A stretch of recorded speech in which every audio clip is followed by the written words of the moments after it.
Good evening. It's Laura Donnelly, and I am here tonight to welcome you to the Healing Path. I'm the founder of Dancing with Ease, Body Brain Balance, and I got the idea to do this series of conversations about a week ago. As we come out of lockdown and as the world continues to be a very strange and interesting and sometimes uncomfortable place, I think that it's important to remember it's my idea that all healing starts with self healing. And these conversations that I've invited friends and colleagues who work in all areas of the field of healing. And the thing that I am excited about offering this is for people to discover their own ways of healing for themselves, how to heal their own bodies, how to heal their own emotional upsets, and to look at this array of things that will happen over this next month like a buffet. It's a taste, it's a little taste, it's like a dessert buffet. And you might find somebody that you really resonate with, and it'll be all the information to reach them and contact them, to work with them, to find out more about their work. You might get some tips, and you might put 3 things together and begin a healing journey for yourself. So tonight, my guest is Cristina Alciati, and she lives in England, which made it easier for us to connect because it's only 6 hours different. And she's originally from Italy. So I think you will really love her. She is joyful and smart, and knows so much about the body. We'll try not to talk for hours and hours because we can talk about the body a lot, she and I. Here's Cristina. Hi, everyone. Hi, Laura. Thank you for inviting me. This sounds like a really interesting project that you put together. And that's the beauty of modern times and the internet. You can put a project like this together in a week and have it taken off straight away. So it's really good. So my name is Cristina. My business is called Too Old to Tumble. I'm a fitness coach by profession. And I tend to work mostly with women who are going through midlife. And I help them to reclaim control of their bodies, because I remember very well the day when I kind of entered midlife. It happened, it was a very gradual process, but it kind of slapped me in the face, like it happened overnight. And I had no idea what was going on. I was being super fit. And I think at the time when it happened, I was teaching pole fitness in my early 40s. And suddenly I just couldn't do it anymore. Now, the harder I trained, the worse I got, and I just couldn't just wrap my head around that. So I went to hormone school and I learned everything there is to know. Well, not everything, but as much as I could possibly learn about midlife, perimenopause, menopause, stress, and all the ways in which lifestyle factors influence the lives of women, especially when they're going through midlife. And I discovered that the usual rules of engagement with regards to fitness and nutrition no longer apply. So it's a complete new game that you have to learn to play. So that's what I do with my clients. I just help them navigate through this transition period, if you want, time of transition, so they can then, let's say, get back control of their body, so they can carry on living as they used to, if that's what they want, and learn to adapt to an aging body, so they can certainly fit it. I think for me, it's about feeling ageless, because getting old is bothering me a lot. Because it's like I'm always the oldest person in the room when I go and do fitness events. So anyway, so it's just trying to adopt that mindset of curiosity and just staying alive and lively, and just think, okay, getting old, but what can you actually still do? And tonight we're going to talk. Tonight, it's the middle of the night for me. Sorry, but it's not for you. It's kind of 1:30 in the morning. So the topic for today is nutrition for women over 50. So I had to learn this again when I was in my early 40s, when I suddenly got slapped in the face by midlife. It's because I started to gain weight like crazy, and I was so tired. I just couldn't function. And a lot of it was the fact that I was training as if I was still like 30. And I didn't realize that my body wasn't able to take it anymore. So instead of getting stronger, getting fitter, I was running myself down right to the curb. So I just suffered complete burnout, and I then discovered I suffer from a few food intolerances, which I normally take care of, but as you get older, they actually affect you in a different way. So I had to do all that kind of research, and I literally had to heal myself throughout my 40s. I was going through a very stressful period of time as well. So that didn't help. And so what happens is that for women, when they get to the age of 40, 50 and onwards, it's everything to do with stress. In order to stay healthy and keep functioning to the best of your abilities, you really have to learn to manage stress in all its form. And that is literally the only thing you need to focus on. But managing stress obviously is comprised of a lot of different things. There are many aspects to it. One of them is nutrition, then you got exercise, lifestyle, and it's not just emotional stress. There's that, but physical stress is the worst because you don't realize it's happening. And we're not used to think about stress in terms of the physical side of it, or even how food can cause you stress.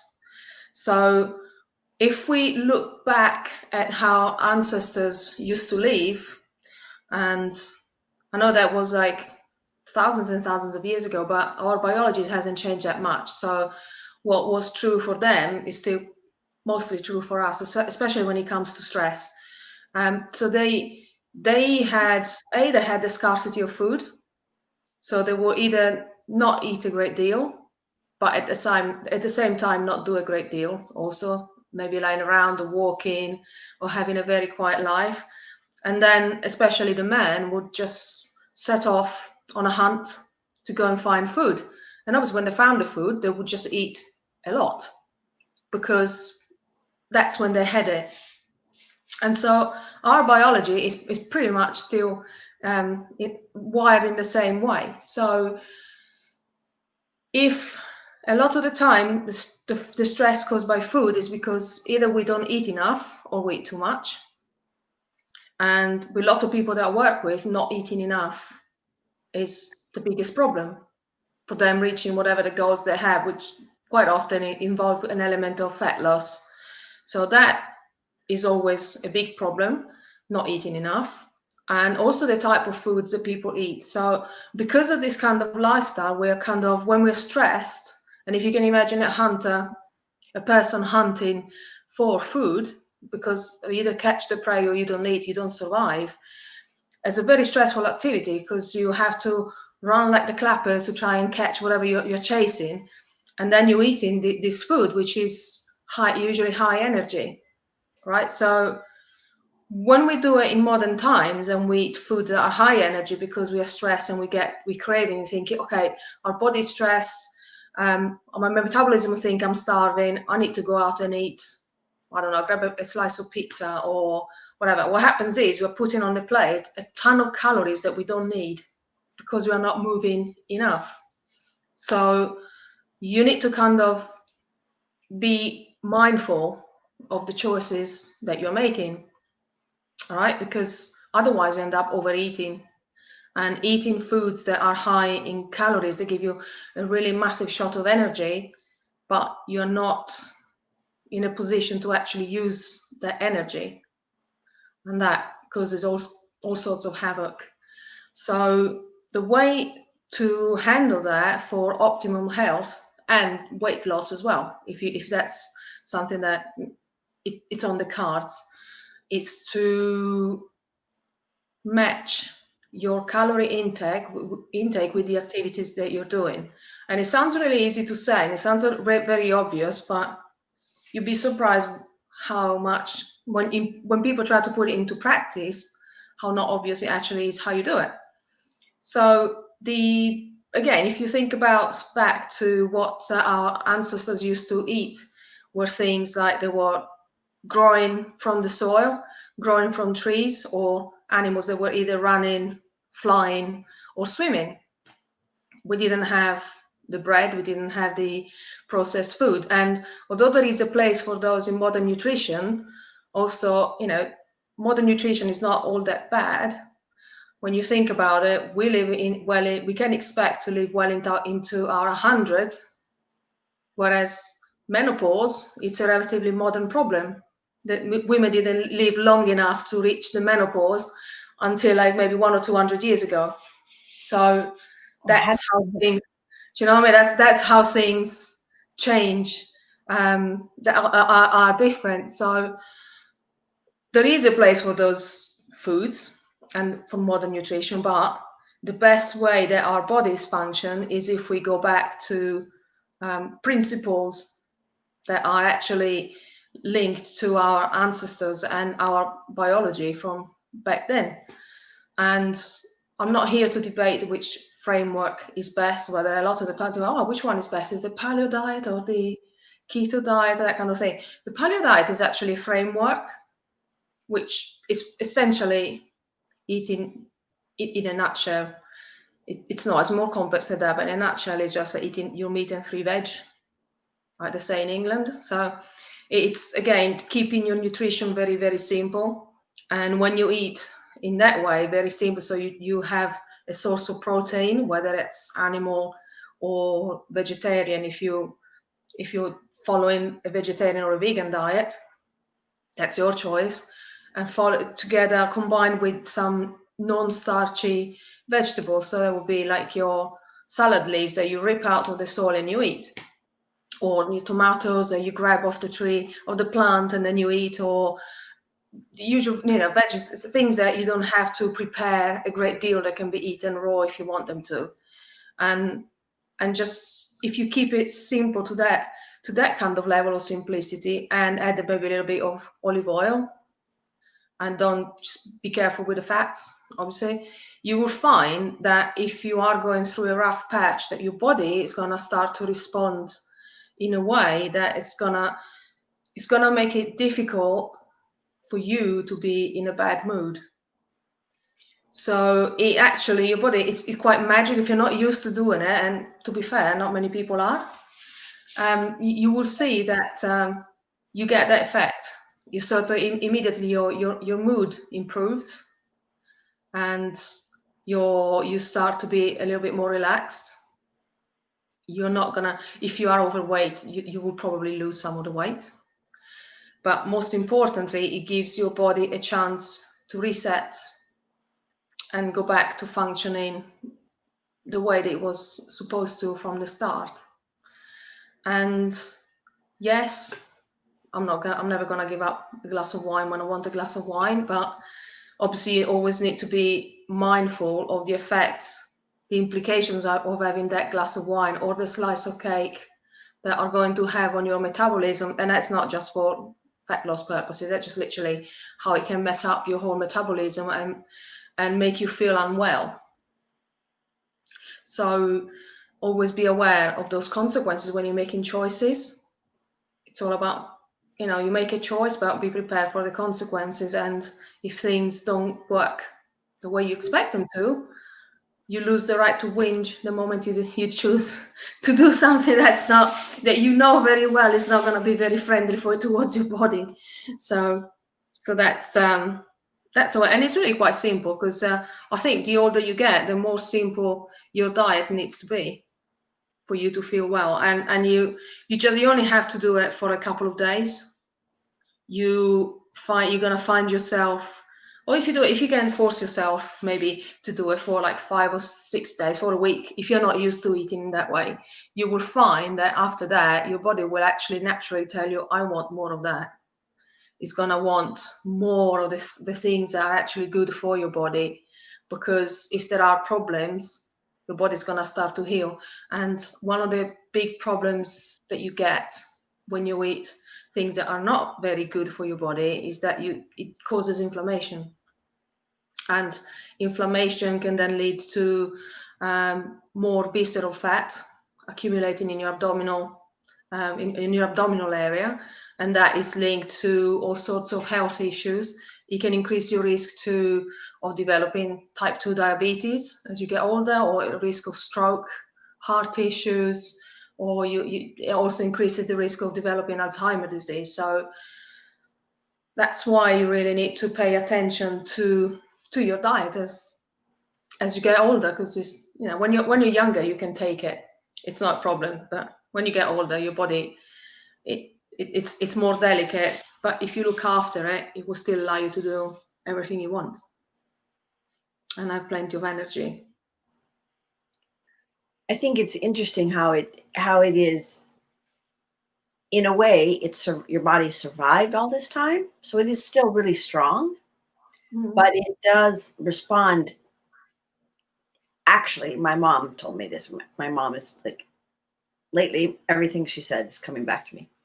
But when she was really older, about 75, 80, she found a very good doctor who talked to her and said, when you get old, you need to take your medicines like you were a baby. So, you take baby aspirin as a little kid, small portions of food, and not, you don't give kids tons of spicy stuff, and you don't give them lots of junk in the very beginning. And so she said, this doctor was really good, and whatever was the recommended adult dosage of anything that she thought my mom should take, she cut it in half. And my mom always fed us like you're talking about, and I always had a sweet tooth. Oh, I tell people that sugar is my drug of choice. And what you said that was so important is to pay attention to what happens. Feel free, right, to make your choice, to eat whatever thing you want to eat, but watch what happens. Because most of the time I avoid sugar now because the fast rush of energy,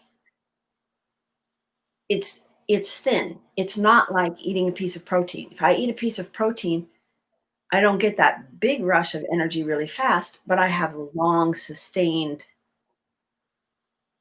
energy to use. What I would love to ask you if you could talk about a little bit is, I spend a lot of time in front of my computer. I maybe should get out my physio ball so that when I was here, I could bounce on my computer and at least get some movement happening. But after I've sat a long time, I feel like sometimes I want a treat. I want to reward myself for finishing a project. I want, and of course, the thing I think of as a reward, it would be like a latte in the afternoon. And when you have a latte in the afternoon, I want a little biscotti, or I want a cookie, or not the best thing at about 4 in the afternoon. See, the problem with that is it unbalances your metabolism because it's sugar, so it causes you to experience an insulin spike to get that sugar out of the bloodstream and put it somewhere so they can be used at a later time. So if you just exercised a lot, you depleted your sugar reserves that come from in your muscles. So when you eat that biscuits, that cookie, and your insulin say, sugar, I'm going to put it back in the muscles. And so your muscles actually grow. They get bigger, you get stronger. But if you haven't exercised and if you don't have that need to replenish your sugar reserves, it turns into fat. That usually goes into your muffin tops. So, and that's the problem. But so there's that. So that's the kind of the bad thing that happens. But then if because that's the other thing that happens when women get older, mostly, and I work mostly with women. So when women get older, they start to go through the perimenopause and the menopause, they lose their natural defenses against stress, which are your estrogen and your progesterone. As those decline, so does the ability of women to withstand stress. And one of the ways in which stress manifests itself is by making you crave things like biscuits, or the latte or those things. Now you're going to crave them. If you give in to the cravings, you're going to be wanting more of the same stuff later on in the day. However, having said that, again, you have to weigh the options and get to know your body a little bit. If by having that one biscuit, it gets rid of the cravings and then you're going to be happy until dinner time, then by all means have one biscuit at 4 o'clock and have your dinner whenever you have dinner, as opposed to being stoic and just say, nope, I'm not having the biscuit, and then you're going to end up eating the whole box, a few hours later. So you always have to make that choice, weigh your options and get to know how your body and how it responds to stress and what it causes you to do. I find that when I was little, I used to have really sweet tooth. The older I get, the less I have that. So if I eat normally, if I'm not busy, super busy with various things, or if my routine is not disrupted, I'm not interested in anything other than the things that are actually good, I know are good for me. So fresh veggies, stir fries, and just chuck some meat in a wok and just stir it a little bit until it's cooked with some peppers or onions or whatever. And then that's my meal. And I don't really want anything else. It's difficult for me to think about anything else I would like to eat that's not that, or a giant salad. I mean, I eat probably, if you went to a restaurant, I'd probably feed 5 people with the amount of salad that I eat in one sitting. But it's just not, there's 0 calories in salad, so it's actually really good. But that's the kind of thing you need to do. Literally stuff your face with little baby leaves, with a little bit of drizzling of olive oil and a bit of vinegar. That's all you need, and that's really, really, really good, even as a snack.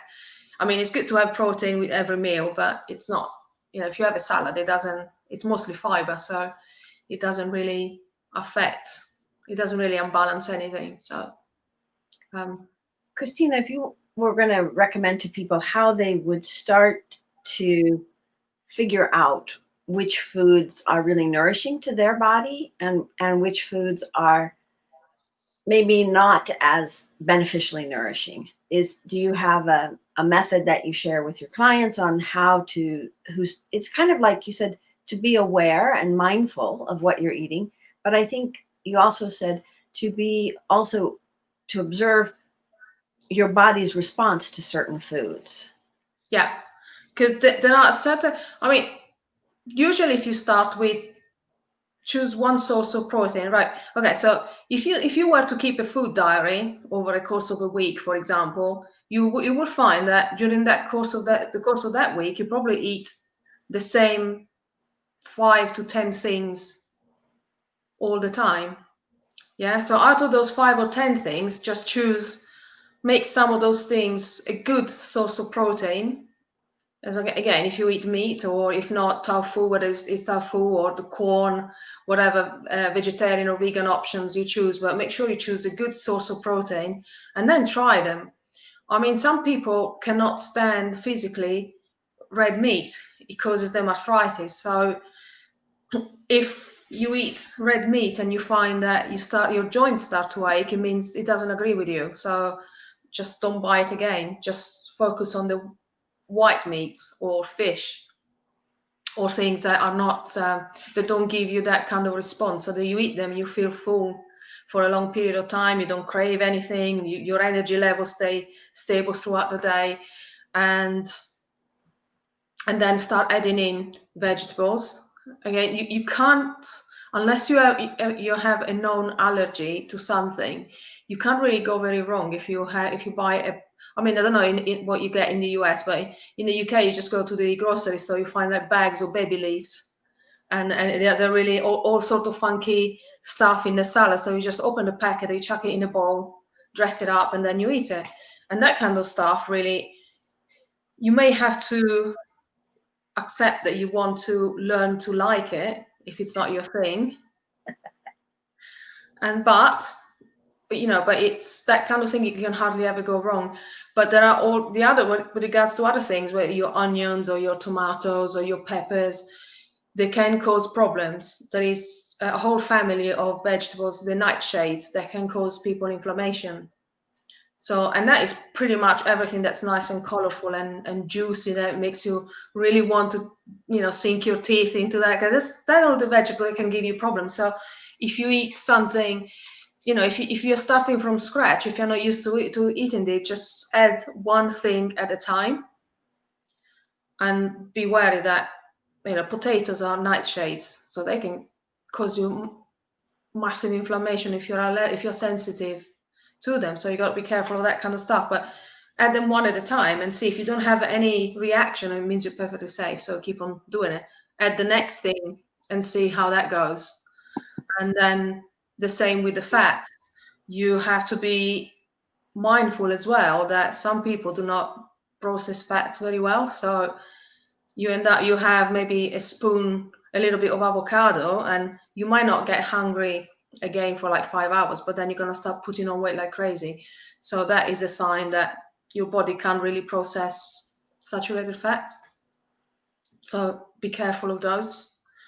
And starches, you need a little bit of starches. So your wet potatoes are fine. So if you steam a potato, it's perfectly fine as long as it's not too much.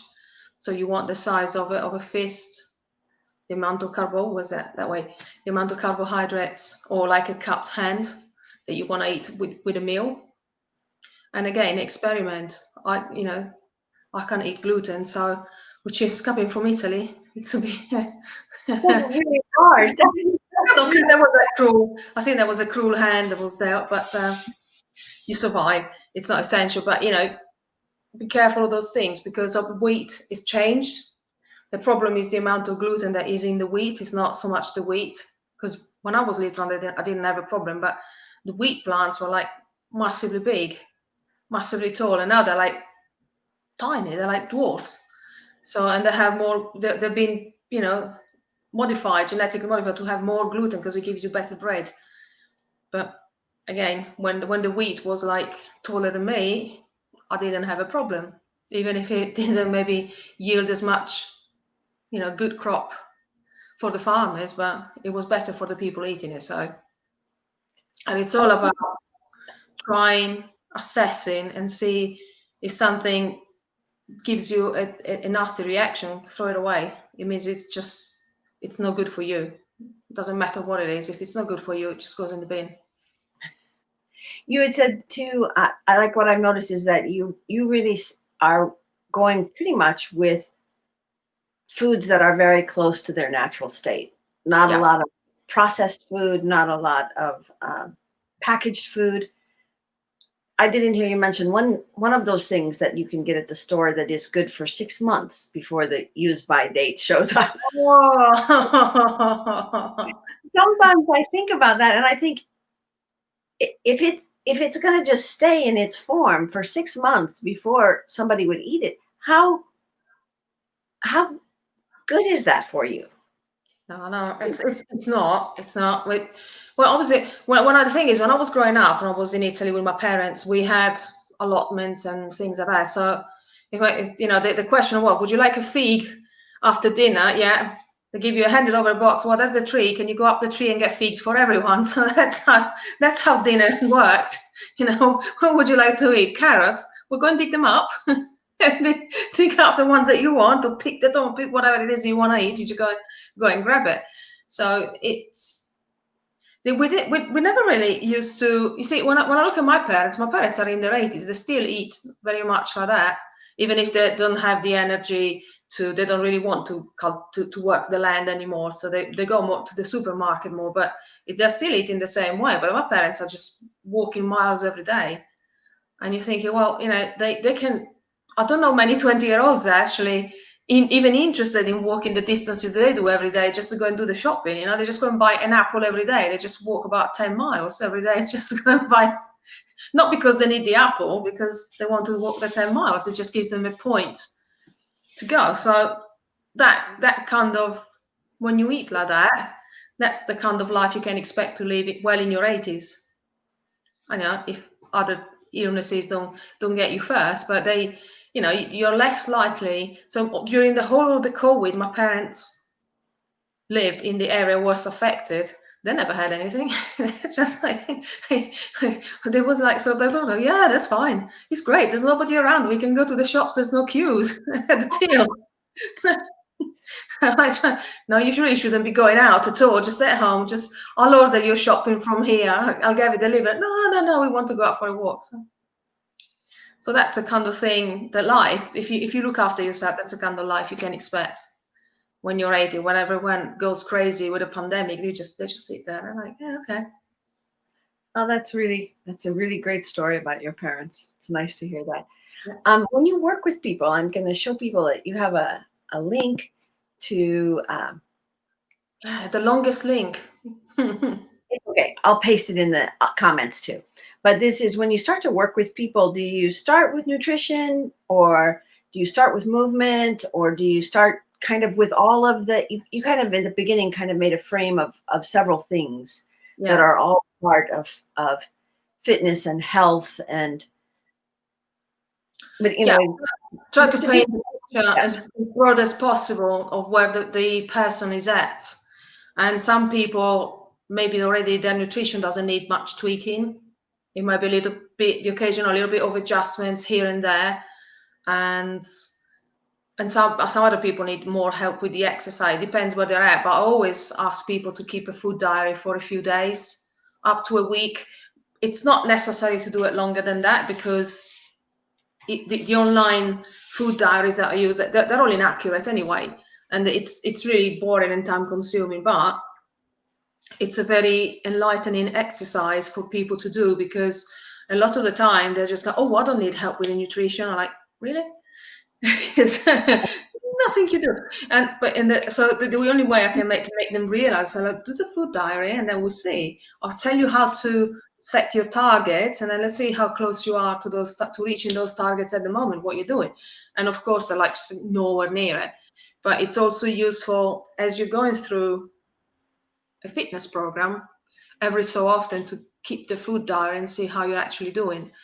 And I had people assuring me, oh, no, I've been doing everything you told me to do, but this is not happening. So do the food diary just to be on the safe side, and just see if there's something in there, because otherwise we need to look at other things. We just have to go to the doctors and start having blood tests or something. There might be some things that we don't know that are more serious than just you telling me lies about what you're eating. That's funny. And so lo and behold, when they come back and say, oh yeah, I've been eating too much sugar, and there you go. And that's why you're not shrinking. So yeah, nutrition is always one of the big, for what I do. You got nutrition is kind of one of the, it's fairly important, but not as important as other things, but it is one of the most important things. So the least important thing when you're doing the fitness, well, maybe not so much a fitness, because obviously, but when you're doing weight loss and stuff like that, exercise is the least important anyway. So, but nutrition plays a big part, but not as big as movement, and not as big as lifestyle and mind managing, stress management. So, yeah. Well, Cristina, this was really fun and informational, and there's some really good ideas. And I was remembering when you showed the size of your fist that people say, like, to take a protein. Where's my hand? There, take a protein that the piece of this part of your hand, and vegetables of this size, and if you do that these are in relation. Your hands are in relation to the size of your own body. Mm-hmm. So without doing portion control, really, which if anybody's had issues and spent the time dieting, the other thing what I like about what you're talking about is not dieting and not depriving yourself, but going from the positive side of what makes you feel better, what makes your body function well, what gives you energy, what helps you have your energy flow consistent throughout the day without these peaks and valleys that happen. And to look at things that happen, like people who work in an office where I did this. They were bringing donuts, and I mean, I could walk by them maybe 5 or 6 times, and then darn it, I wanted one really bad. and so there are certain kind of rituals that can be built into certain kinds of job situations that move you in a direction that are really not healthy. But this idea of saying to yourself, if I eat this, I know I feel like that. The next day I feel maybe puffy and swollen, my ankles are swollen, and so I don't like that result, and I can avoid that result by choosing today to do something that I know makes my body feel healthy and happy, strong, and in balance. So a lot of people were watching, and they made some comments, some things about mindset, some things about